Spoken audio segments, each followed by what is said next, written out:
Great. Well, welcome back to another episode of Cardinal Careers podcast with the North Central College Career Development Team. We have Mac Watt, Margaret Stacy Duffy, Barb Fouts, myself, Heidi Nunez, and we are so happy to have a special guest with us today who will be a familiar face to many people on campus. We have Katie Halbmeyer, who is currently a campus recruiting coordinator for SICKICH, who is such an important partner to North Central College over the years and absolutely in this current environment. Katie also is very familiar with North Central College as she has received 2 degrees from North Central, 2017 with her bachelor's and master's in 2019. So welcome, Katie, to your first Cardinal Career podcast conversation. Today we were hoping to talk about the application process in general. I know that in general, for all students who are looking for internships or full-time opportunities, that application process can be a little bit tricky. I think some students underestimate it, some students overestimate it. And so I was hoping that we can have a conversation about what that process really is. And especially now in this virtual recruiting world, what better person to talk about that process than Katie here, who can walk us through it. So I'm just going to open it up, and just whoever wants to chime in, let's just generally talk about that process, right? What are some of the steps? What are some of the landmines and pitfalls? What are you all seeing today? Definitely, definitely. So I can go ahead and start. Thank you all so much for having me. This is such a unique opportunity. I think it's a great way for students to get involved in a different way on campus. So hoping that all of you take control of this and the people that are working in career development are going to help you along the way. Especially now more than ever, you need the people working in career development. They're going to be kind of your highway to finding some really great opportunities, whether it be in the Naperville area or kind of moving forward into that process. So the one thing I'll start with is that recruiting looks a whole lot different than it did even a year ago, right? I think we all talk about how recruiting has changed a lot, how campus recruiting in particular has changed, but COVID really kind of led the way in making it a much more virtual opportunity for a lot of individuals. And so there's a lot of benefits to this. There's a lot of hiccups to this. There's a lot of things that we didn't think about until we were kind of in the moment doing it. But with this fall recruiting season behind us and thinking about the spring recruiting season, there's a lot of integration that needs to happen. And so thinking about what that will look like and the way that things have changed, two things that are important on our end and what we see at SICKICH is that recruiting process and what things look like in regards to applications, what the process looks like, what it looks like on my end, right? You all don't see what that looks like. And so we can talk about that in depth, and then also just talking about Handshake and the importance of Handshake as a college student and as an employer, and how we use that to really leverage the opportunities that we have. So I'll turn it over to you all and have you pose some questions so that I can kind of help guide as we think about future opportunities and what things look like in recruiting. If you don't mind, I would love to kick it off with a question. I think we have a unique opportunity to have a friend of the college here with us who can talk to us about the other end. And you mentioned what that process looks like for you. Can you walk us through your workflow, or maybe like the applicant cycle, like from start to finish? What does that look like for you? What should candidates know about what happens to their application once they Yeah. Great question. So, if you apply on a website or you apply through a tracking system, Indeed, anything like that, what's going to happen is your application will upload manually into our tracking system. And so I can go in there, I can look at your resume, and it breaks it down by your resume, what your application looks like. If there are questions that individual companies ask you regarding, maybe they ask you about if you have qualifications outside of, what we're looking for, or you want us to know more about X, Y, or Z. Our application system actually, when you upload your resume, it tries to auto-populate, those different fields that might be tricky, or might have different, things kind of moving through. And so what that looks like is, you might have to add your school, your bachelor's degree when you're thinking about your graduation date. Sikich is an accounting firm, so we might ask you about your CPA eligibility date, those sorts of things that are kind of keyed into those specific areas of the firm. And then once received, I always tell students, please make sure that your resume is going to be one page. It messes up with our system. We use AI and we use a lot of technology based implementations at Sikich across the board. Everybody does now these days. But the one thing I always say is make your resume as user friendly as possible.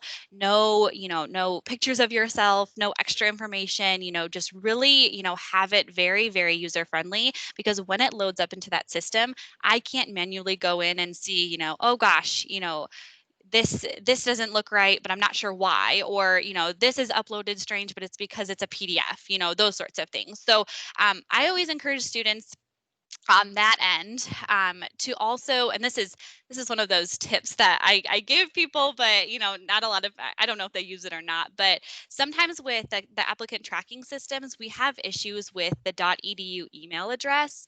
Mhm. Being a student at North Central, I had issues when I would apply for jobs, and then it would like go into my spam, or IT, filter certain things, which thank goodness they do, right? The likelihood of them filtering something important is very high, but the likelihood of you missing an opportunity is also high because it's coming from an external source, or what that might look like. So I always encourage students, if they're new or if they're about to graduate, to put an email address that's professional to them. So Katie Haldmeyer at yahoo.com, Katie Haldmeyer at gmail.com, what have you. So then, number one, you have a place where all of your applications are going. It's okay if that's only what you use it for, is just those applications. It probably will be for a few years, but if you're setting up, your apartment, your first home, those sorts of things, you're going to need that email address to be professional. And then on the other end of it, when you're graduating, your email doesn't last forever, right? It goes away after a certain amount of time. And I would hate for a process, or for the recruiting process, to take longer than it usually does. And after 6 months, you have your .edu in there, but we can't access you anymore because your .edu is gone, essentially, right? And so that's one little tip that I can give, and I don't know if you all use that. I've been using it for a couple of years, but it's something that your .edu, it's the best thing that's ever happened to you, but it can also really put you in a situation where you're waiting on a recruiter, you're waiting on someone, but in reality they're trying to send you something from that external recruiting system. So thinking about that, that is the way that I most often connect with students, is through your email. These days, especially with the screening process and what that looks like, after about 30 to 40 seconds of looking at your resume, I can tell if I want to move forward in the process. So very, very quick. If I can see what your location is, which right now seems a little bit redundant, your location probably doesn't matter, but our offices have different locations that might need individuals in the St. Louis area, or in a different area outside of what we normally look for. And so if I can see your location, I can see your graduation date, I can see where you're going to school and what you're studying. If your resume isn't jumbled, or, kind of messed up within that AI system, and I can see exactly what you're looking for, I'm going to go ahead and send you an email saying, hey, this is kind of what we're looking at. Would you like to get in contact with me? And we call that first step a TA screen. So a talent acquisition screen with Sikich. It looks different for everybody, so definitely take that into consideration. But that's going to be your first step, is that screening process, which normally happens as an over the phone conversation, 15, 20 minutes, just kind of getting more information, because not everything that has happened to you in your life is on your resume. as it should not be.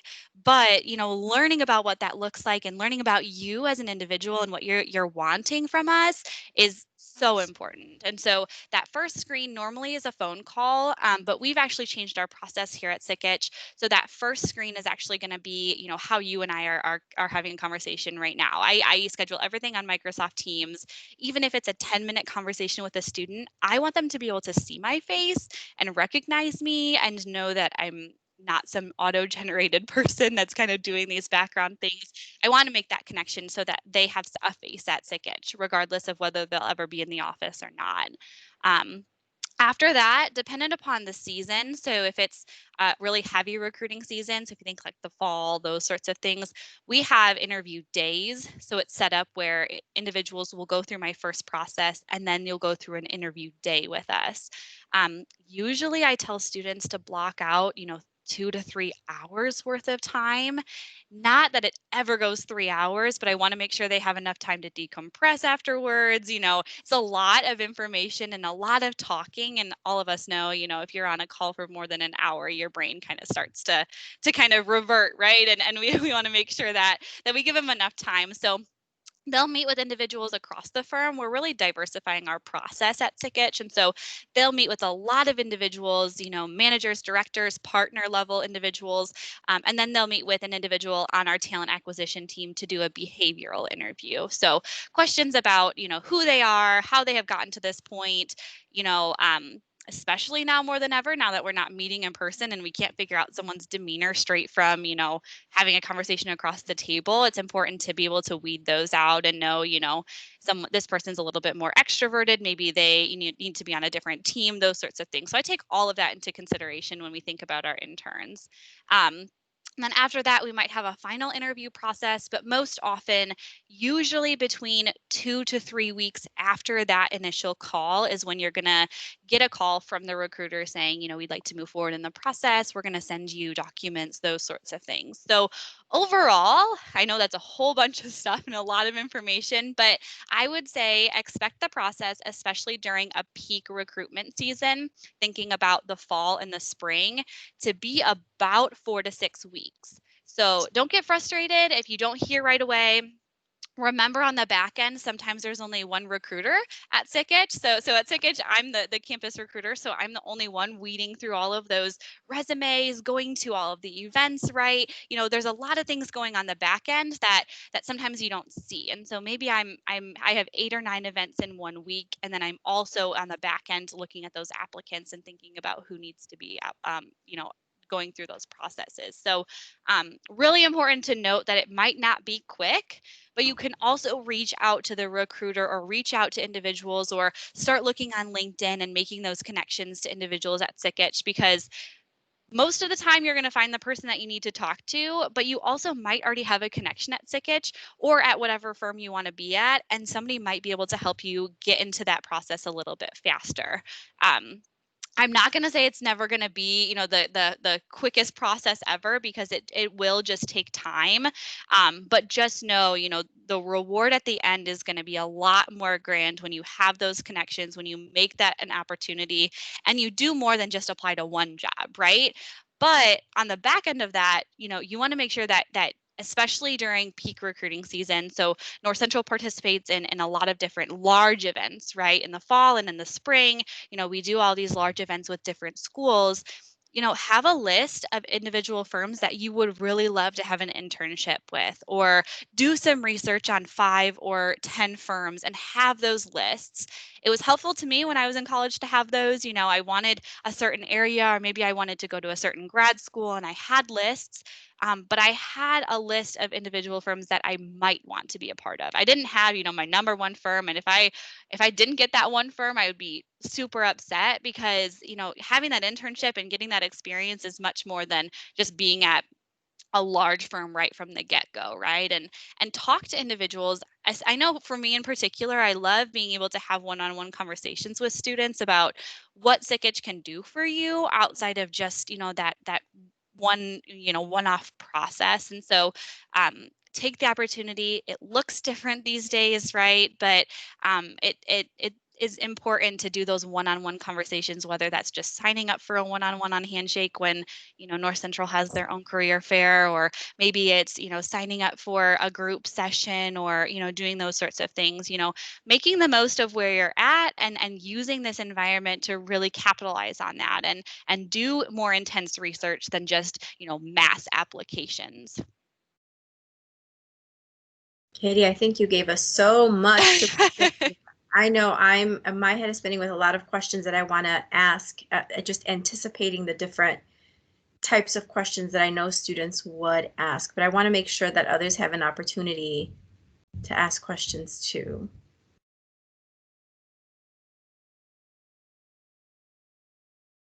Okay, I'm going to jump in. Well, I was going to jump in. Sorry. No. So this is, Katie, this is so much information, and I was taking notes as you were talking. And the takeaway that from everything that you're saying is you're really trying to help students think like a recruiter, because I'm trying to see this through your eyes, that you're looking at what I would assume is hundreds, if not thousands of resumes. And your theme was make it as easy as possible for me to invite you for, the next step.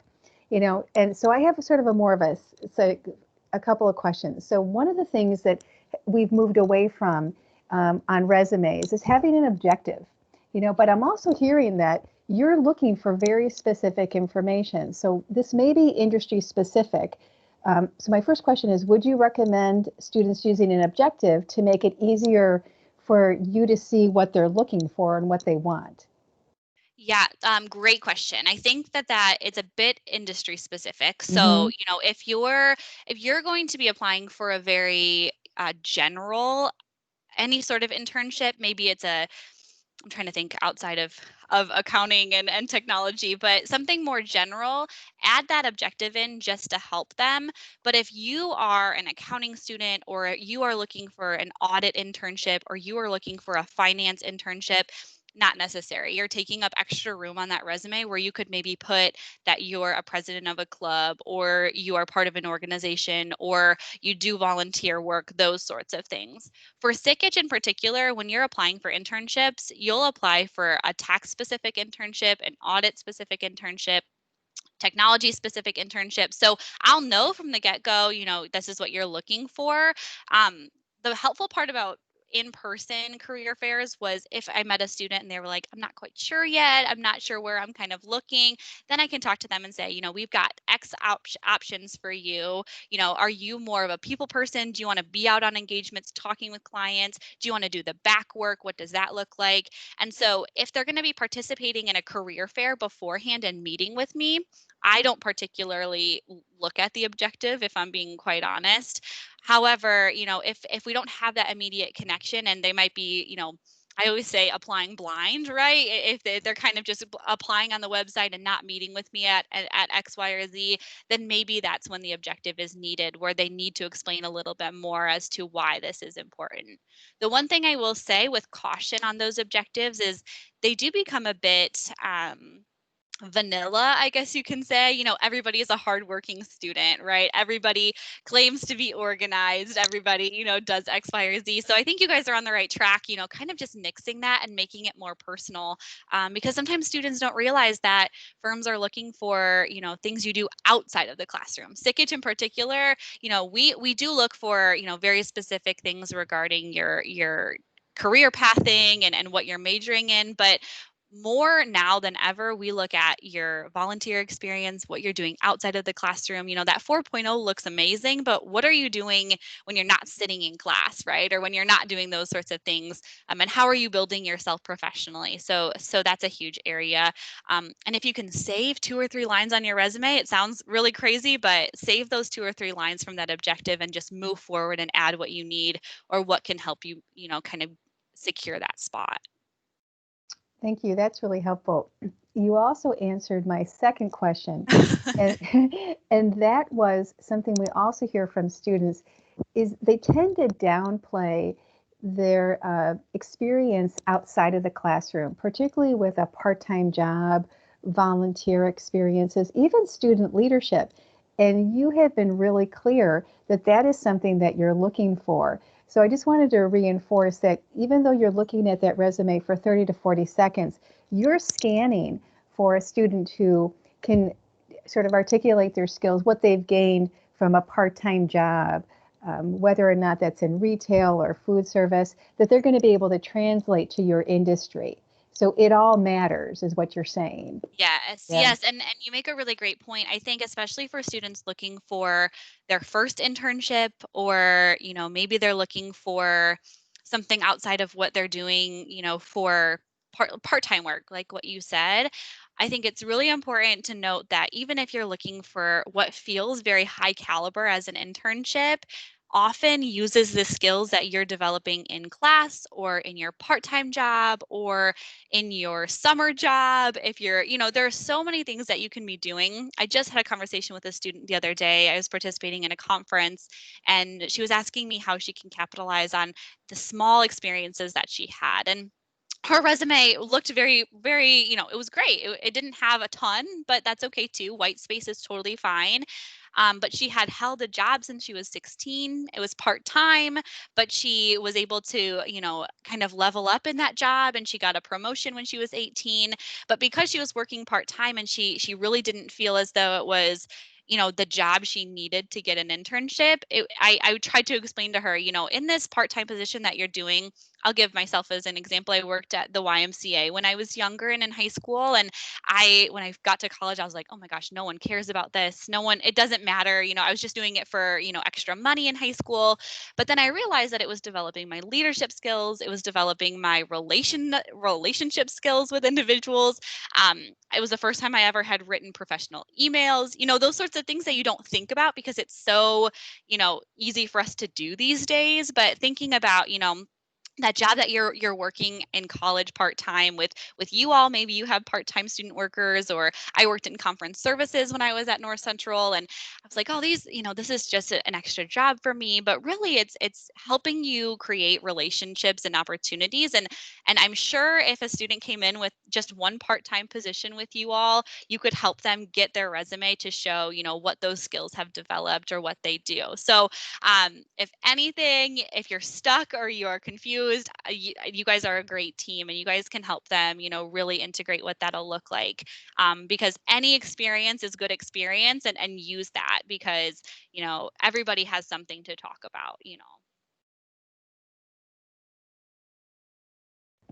That's awesome.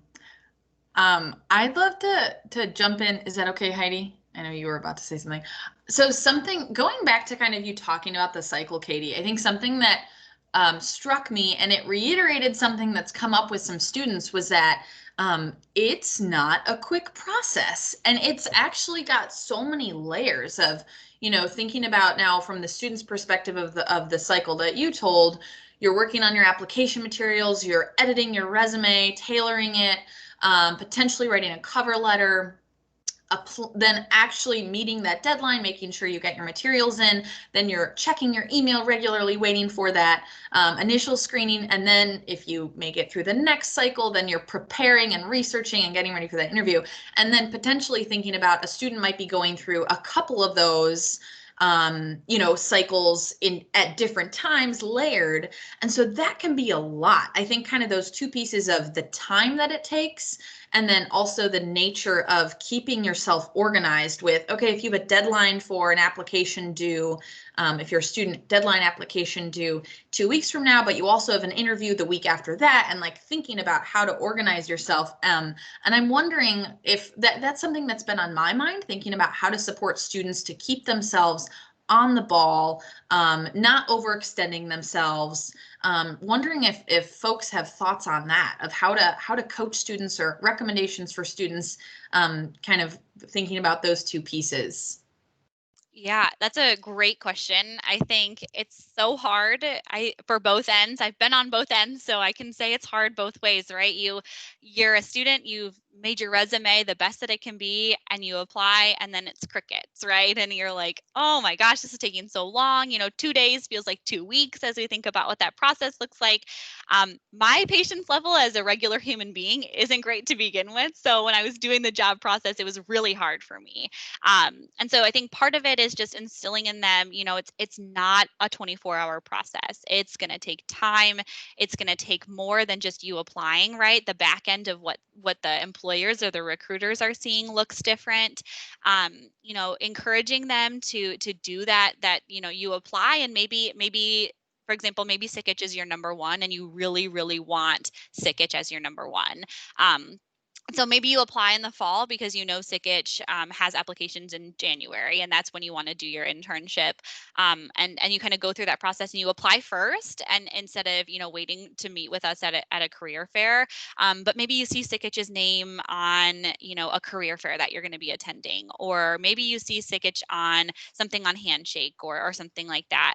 I would encourage them, after the application process, to find SICKITch's name as many times as they can and attend those different events. And so I think this year in particular, because it was so new for us, I think a lot of students that, especially at North Central, I can give this example since it really happened, but a lot of students applied for jobs on Handshake or on our website. And then I did like a 30-minute conversation with them before a career fair that you all had. And several of those students who had applied, I wrote their names down. And then if I met with them, I would make note of that I met with them. So there's different ways for me to do it, but that's the way that I do it, especially with colleges like North Central that aren't, giant ISUs or U of I's or those sorts of things, where I can individually talk with students one-on-one. So encourage them to attend the career fairs, do those sorts of things, because one interaction probably will help you as more than you think. And then thinking about, telling them kind of what I just told you all. There's going to be more than just that first screen. There's going to be a bit of time between that first screen and when you do whatever that interview day looks like, because on the back end, we have to remember that for SICKITch, we're interviewing hundreds of students. And so I'm on the back end, scheduling all of those out, making sure the people that are doing the interviews are able to block out this amount of time. It looks different for everyone and what that kind of entails, but just making sure that we're being conscious of the back end and the logistics piece of it. But also just letting them know, it's a process. It's okay if you get through the first round and then that's it. That's totally fine. If you get through 2 rounds and then, they're waiting on an application or what have you, or a response from someone. I think those are really important. But then on the other end of it, maybe I met with them and, it's taking a bit longer for me to get back to them or what have you. Maybe just encourage them, to find individuals that work at SICKITch on LinkedIn, or, do some more research on that end, because you might find me on LinkedIn and that I'm the campus recruiter, but then you also might find my colleague or my boss on LinkedIn, and you might be able to reach out to them and say, hey, I met with Katie at X, Y, and Z. Just wanted to reach out to one more person to make some more connections at SICKITch and have that. Because if it ends up where maybe we give you a job offer and you can't accept it right then, or an internship offer, in a year from now, we can say, oh, Katie applied for this position. She reached out to X, Y, and Z. We keep track of that. It's not like that just goes away after you decline. So, encouraging them to continue to make connections. Feels weird to add people on LinkedIn when you're a college student. It doesn't always feel, real easy or comfortable, but, a lot of times someone will reach out to someone random at SICKITch and they'll send me an email saying, hey, Margaret, pinged me on LinkedIn and this is kind of what she's looking at. She looks great, actually. Should we just bring her in and see kind of what we're doing?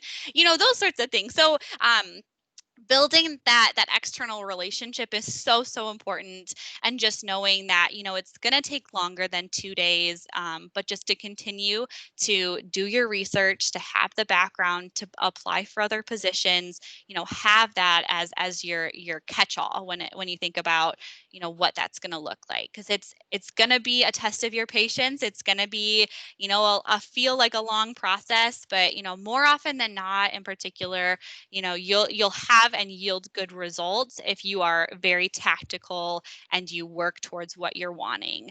And I mentioned earlier, you don't want to do mass applications, because, you can't personalize those mass applications as much as you can if you do 5 or onward. Think about who you want to interact with and what you want that to look like, because when we think about, the job market these days and the internship market, it's pretty big out there, and we want to make sure that you're making the most of what you're wanting, because just as much as companies need interns or full-time positions, you also can bring a lot to the table for them. So it's going to be a pull of what you want versus what they can provide for you too. Katie, I wanted to be able to follow up on some of the things that you were saying around, contacting you or other recruiters. But before I do, I was just struck with, I was struck by, in particular, Margaret, your question around the application itself, because I think that Barb, is that where you were going to? I think that tends to be kind of a blind spot in any programming that we do or any workshops that we do. Students do a lot of work in preparing their resumes, right? And over they're reviewing them. And we do a lot of work in preparing students for the interview. But we don't often talk about when you're submitting the resume and the application. And when I do have the opportunity to meet with a student one-on-one and we're talking about their resume and the types of positions that they're applying to, I do in those moments remember to tell the students, when you're going to apply, that in and of itself is a process. So please grab yourself your favorite cup of coffee, make sure to dedicate at least an hour of your time, because it's not just like you're submitting your resume. And I can understand how students can feel like that's what you need to do, because we put so much emphasis on the resume. You would think that's all the information the recruiter needs. I'm just going to send off the resume. And so I often find myself having to tell students to prepare for putting all that information all over again into the applicant tracking system. You have to create an account. You need a password. You have to put in all of your information. And of course, many applicant tracking systems now allow you to upload your resume, and it grabs all of your information from your resume. But that also requires that you have a clean, clearly formatted resume so that the system can pull out all of the information. I tell them to still go in there and make sure that everything was formatted correctly, and that it's not enough to just go through it and say, see resume, that you do have to spend some time going in there and completing the details and the dates that you worked and all of the other information that you're looking for. So I just wanted to make note of that. And Barb, it sounded like you had a similar thought or question, but if either of you wanted to jump in, and Katie, from your perspective as well, I'd love to hear those thoughts. Well, Heidi, I was thinking the same thing. I wrote application, in big circles, because the other thing that's really important, and again, it may be industry specific, is when you're asking additional questions in the application, you're reading those. You take that very seriously. Often students think about it as the resume. And the other trend that's happening are those on-demand interview questions, that part of the application. So Heidi, your point about being prepared, when you're completing the application, making sure you have enough time. It's really common in healthcare for there to be a series of questions. So you may have to respond to a video prompt, and you could be in your pajamas or something like that, and it can really catch students off guard, because they're really working hard to on these applications, on their resume. And if they're not aware of the application process, that it's really multiple layers. I liked how you said that, Margaret. There's your resume, there's being ready for the interview, that length of time, but the application is just a completely different animal.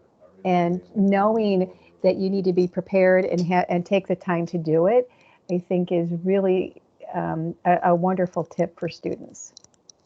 Yeah, definitely. I love that you kind of market the application process as something that you need to sit down for. You need to, grab a coffee or a tea or whatever and really do it. because I think all of us on this call can agree it gets frustrating when you apply for a job and you have this beautiful resume and you have to go in and tell them where you graduated from again, or what have you, right? It gets frustrating because you work so hard, and then you feel like those questions are negating that piece of paper that explains your life and your career. The one thing I will say is, I think that the attitude that you all have about it is great. You're gonna, there might be questions. I can talk SICH specific on our internships. We don't have those questions, but you might have one if you're applying to grad school, or you might have, when you go into an application and you see big boxes that are for you to explain things, don't just type in whatever comes to mind first, because any error in those quick writings is going to be what I see, right? I'm going to see errors on your resume, and I'm going to be like, okay, it's okay, that this part's okay, or what have you. But if you don't take the time on those parts and really answer those questions and use that to the best of your ability, use that as what your first interview is. That's what we're going to be looking at. And if you have spelling errors, grammatical errors, it's two sentences long or 2 words long, that says a lot. And Barb, you made a great point. There might be video questions, or there might be questions, they might be changing the way that they're doing things. And so this year for SICH, after you put your application in, so you upload your resume, you go through that process. We use JobVite here. After you go through that process, what we would do is immediately kick back to you a 5-question video screen. And so within, probably I say automatically, I went in and did them, but you within 2+ hours, you might have an email from me saying, hey, we need you to complete these. And I, on my end, can't do a dang thing until you complete your side, right? And so that's something to think about. There might be on the application side something that we're waiting on you for, or we might, you talked about healthcare. So healthcare, they might ask for your professional documents, or maybe they need a transcript or something like that. So if you're not prepared to do that whole application in one sitting, then don't, halfway go through it and then save it, or don't apply.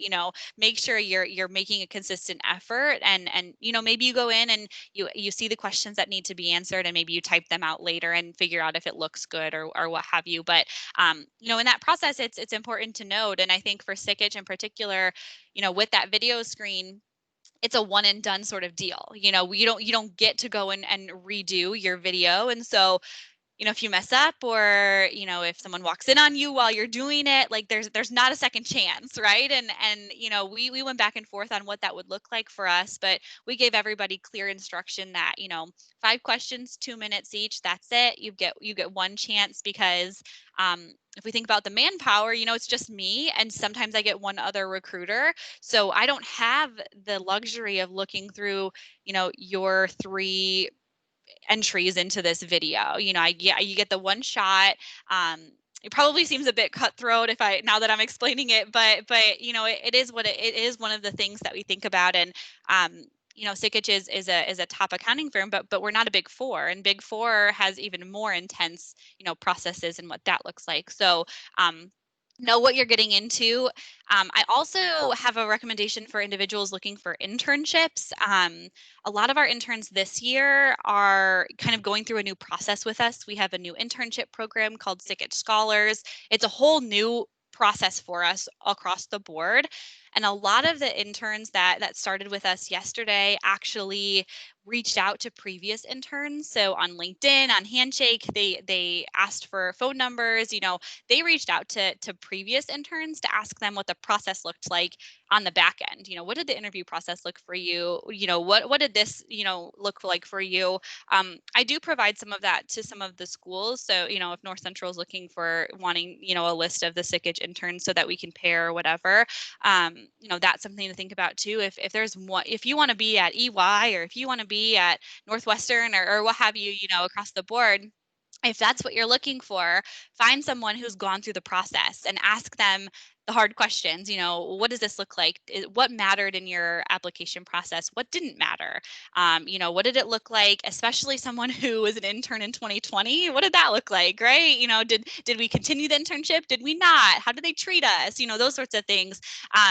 use their experience. They might still be at SickEdge. They might know me, and they might be able to kind of push through the process and have you meet with me early on rather than through those phases. So something just that a lot of the interns, I didn't encourage them to do it. They actually did it on their own, and I think it spoke a lot about what their expectations were and what they were looking for as they were thinking about what it looks like to be an intern, and how how you can kind of manage what that looks like.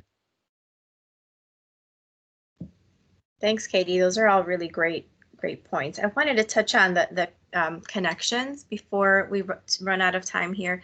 But you talked about the importance of connecting, and I just want to acknowledge, and I don't know if this is the what other folks are hearing from students as well, but I often hear from students that they feel like they don't want to reach out, follow up, or connect with recruiters because they feel like it's bothering you as a recruiter, that they're pestering you, that maybe they're coming off a little too strong.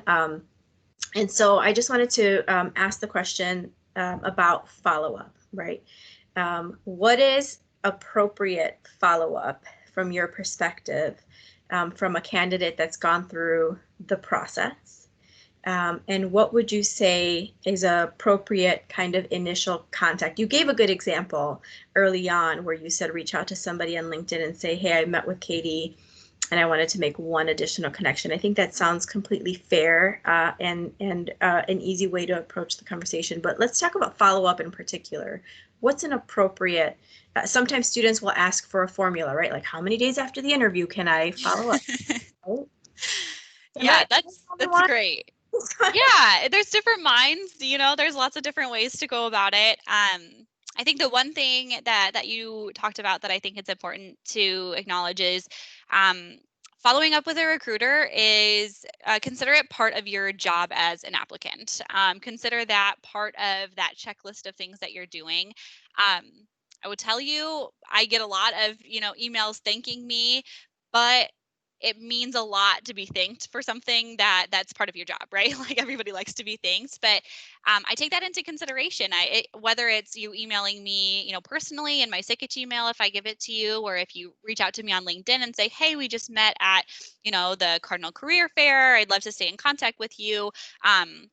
That's part of it. That should be part of it. Don't ever feel like you're bothering someone. If a recruiter feels bothered by you reaching out to them, then they probably should move on with a different career path. That's just part of it, right? You're going to be those are the connections that you're being asked to make. And that's part of my responsibility and my due diligence as what I do for a job. So I personally don't ever, feel like that is out of the realm of anything that you should be doing. Do reach out to us, and you might end up, I have a spreadsheet of students that reach out to me, and I just say, students to watch, and then I kind of just put a couple of notes in there, just in case, so sometimes things pop up and I'm like, I really need a local student. Who did I meet with at North Central? Who did I meet with at Aurora University? Are they kind of in this realm of what we need? Because you just never know, things kind of happen out of the blue.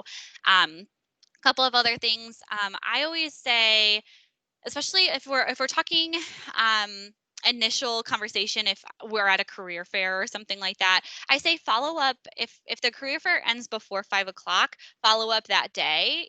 Follow up with just a quick email. Thanks so much for meeting with me. Really loved our one-on-one conversation. Looking forward to hear next steps. Whatever.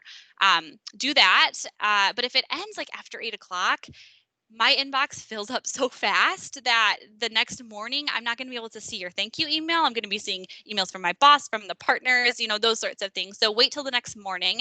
If it's after, 5 or 6:00, just wait. You'll also get a response then too. After 8:00, I won't be able to do that.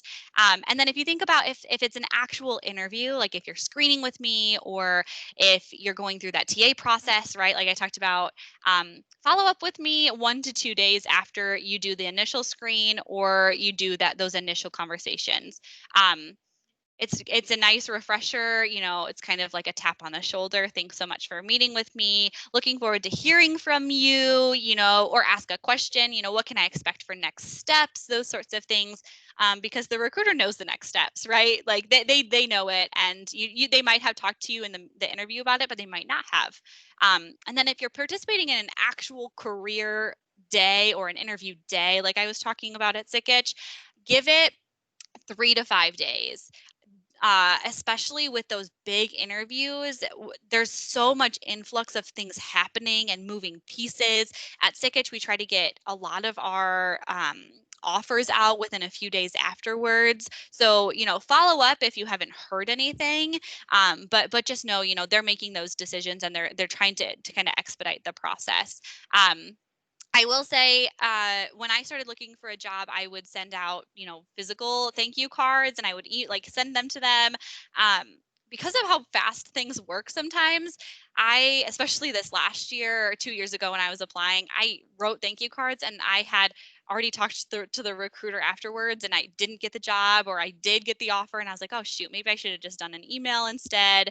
And with COVID mail being so kind of crazy, my recommendation is always, after that initial interview or during the interview, especially if it's virtual, take down everybody's email addresses. You're usually probably meeting between 2 or 4 people, and just send them each an individual email just thanking them.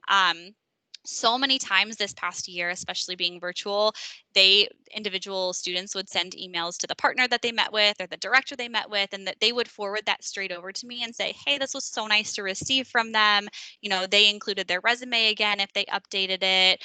They included maybe a reference document if we needed that, and just forwarded it to me so that I knew that was happening. And that means a lot. And it's just a quick thing. I always had like a note on my laptop screen that just had the thank you kind of already typed out, and I would just add a name or a company.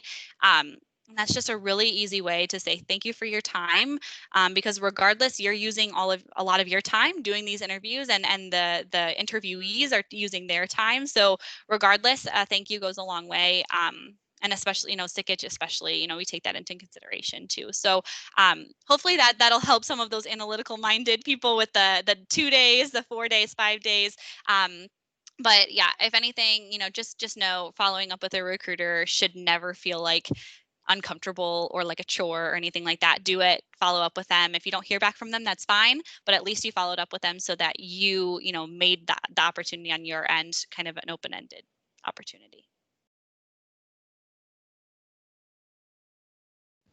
I'm looking around here just to see if there are any additional questions, since we have you on the line here. But I think you've covered a lot of ground here, and this has been a really great conversation. I want to thank you again, Katie, for joining us with these important tips around the application process. I know that's going to be really helpful for students who are listening in. And thank you again for being such a great partner for us. We look forward to seeing you at some other spring events, and of course, with an ongoing relationship with you as an alum, and also with Sikich as well.